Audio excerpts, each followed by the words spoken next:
Le conflit israélo-palestinien, l'importation de ce conflit dans notre pays, on va commencer par ça parce que ce soir, premier rassemblement pro-israélien à l'appel du CRIF à Paris. Samedi prochain, toujours dans Paris, une manifestation pro-palestinienne. Ça fait 4 semaines que le conflit a démarré au Proche-Orient et ça fait 4 semaines que vous gardez le silence. Vous êtes chez nous ce matin. Pourquoi vous n'avez pas parlé pendant 4 semaines ? Parce que je me sens pas obligé, si vous voulez, de commenter une position qui est une position qui n'a pas varié de la part du Front National. Nous avons toujours dit la même chose sur le conflit israélo-palestinien, sur le fond du conflit, à savoir que la France devait conserver une position d'équilibre. Plus d'une centaine de Palestiniens tués lors de la journée d'hier, c'est un carnage. Quelle solution pour vous, puisque on est dans un engrenage? Est-ce qu'il y a une voie diplomatique à suivre absolument? Pour avoir une voie diplomatique, d'abord pour avoir une voie, il faudrait arrêter de se comporter comme les factotums des Américains. Il faudrait que la France ait une voie. Or, elle n'en a plus depuis des années, et c'est bien regrettable. Et cette position d'équilibre qui était celle de la France, qui lui permettrait d'être entendue par les deux parties. Non, mais seule la France ne peut rien. Effectivement, il y a les États-Unis d'un côté.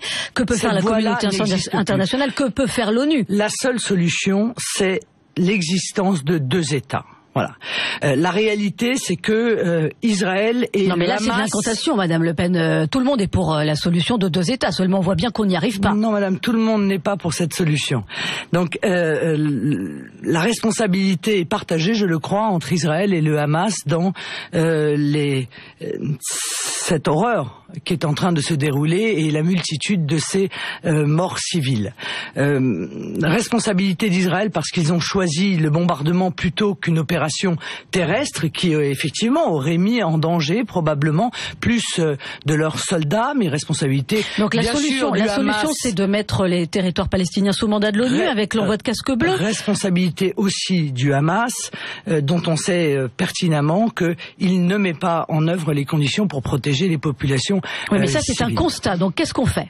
Eh bien, Madame, on essaye de parler et de pousser les modérés des deux côtés. Voilà. Or aujourd'hui, ce sont les radicaux des deux côtés qui ont la parole. Ça veut dire qu'il faut faire en sorte que le Fatah puisse, avec Israël, mener, encore une fois, avancer sur la voie de la constitution de ces 2 États. Mais ça fait 65 ans que ça dure, hein. Ça fait 65 ans que ça dure.